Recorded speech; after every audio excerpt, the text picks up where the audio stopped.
petite vidéo donc, pour expliquer la fin donc, de la partie cartographie.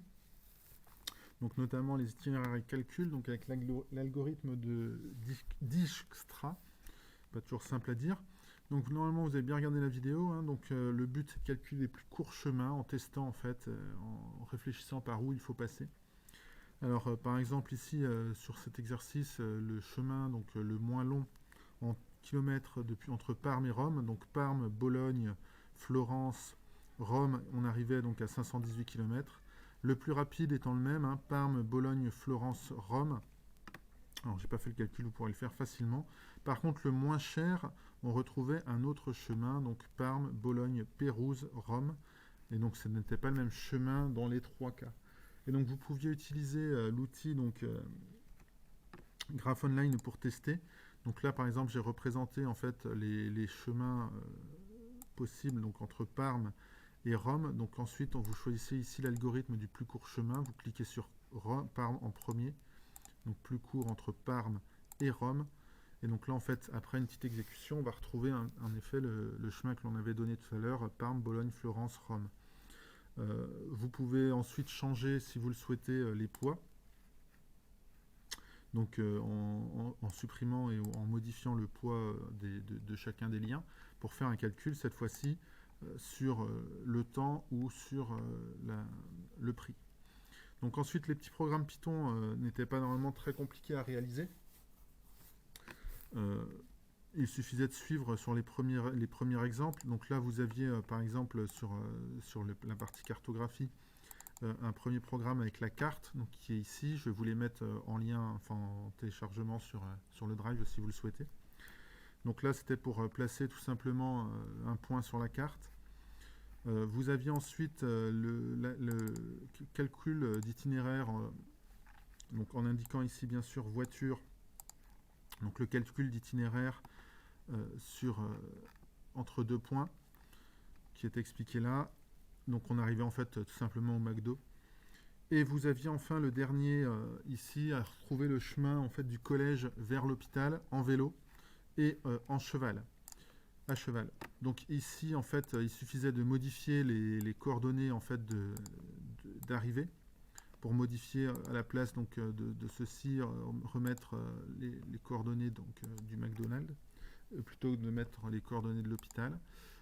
On mettait un point au départ et ensuite on affichait l'ensemble. Donc ici ensuite routeur avec horse comme cheval ou cycle en vélo en fonction donc de ce qui était possible.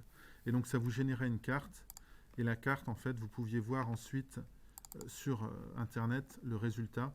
Donc là vous aviez par exemple entre le collège, le lycée et le McDo. Donc juste un petit point, je trouve vraiment dommage qu'il y en a qui n'essayent même pas donc, de réfléchir et d'essayer de faire les programmes, mais qui se contentent de recopier ce qui est mis sur le drive par vos camarades sans même comprendre ce qui est fait. Donc c'est un petit peu dommage. Même pas renommer le travail ou juste changer 2-3 éléments, c'est vraiment pas ce que j'attends de vous. Bon, après c'est votre problème, hein, si vous ne souhaitez pas travailler, c'est aussi votre souci. Par contre félicitations à ceux qui ont réussi à le faire correctement. C'était pour certains du très très bon travail. Donc ça termine la partie cartographie. Donc maintenant à vous de faire donc, le petit QCM sur Socrative. Donc réfléchissez bien, prenez le temps de le faire. Je le laisse ouvert jusqu'à mardi, ce petit programme. Voilà. Et donc ensuite, travail du jour, ça sera donc de travailler sur la photographie numérique. Donc lisez bien. Regardez bien ce qui est expliqué, hein, c'est quelque chose qui est important. En plus, pour le coup, l'invention de la photographie a été faite dans notre région, hein, en Saône-et-Loire en particulier. Donc regardez bien ce qui est expliqué, lisez bien, c'est normalement des choses qui vous intéressent, je l'espère. Donc voilà, donc, sur cette partie introduction. Ensuite, regardez bien la partie une image. Donc là, c'est des choses qui sont un petit peu plus compliquées. J'y reviendrai dessus rapidement lorsqu'on se revoit en présentiel semaine prochaine. Qu'est-ce qu'un pixel ? Comment ça fonctionne dans l'œil. Et donc, je vous demande aussi donc, d'expliquer, de faire l'exercice 26 et 27. Alors, vous pouvez utiliser donc, le site qui est ici, hein, qui permet en fait d'ouvrir et de voir les valeurs de la couleur juste en cliquant sur le côté. Hein, ça vous les mettra en fond et vous avez les valeurs qui sont là. Donc, regardez bien ce qui est demandé, comment obtenir du rouge, du blanc, du noir, du jaune. Voilà. Et ensuite, l'exercice 27. Donc là, c'est des calculs à faire hein, pour essayer d'avoir ce qui se passe sur une image et la petite définition. Donc tous ces travaux, vous pouvez les déposer sur le Drive comme d'habitude.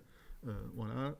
Apprenez aussi, donc, pour éviter que d'autres camarades copient votre travail, à cacher, hein, faire un clic droit, partager, limiter, c'est important. Je l'avais déjà expliqué. Et ce qui permet de cacher votre travail pour les autres. Regardez donc un petit peu jusque-là, répondez aux questions, déposez sur le Drive, et donc on reprendra ce travail séance prochaine très rapidement en classe. Donc normalement, je crois que j'ai à peu près tout expliqué pour la semaine prochaine. À vous de travailler, bon courage et à bientôt.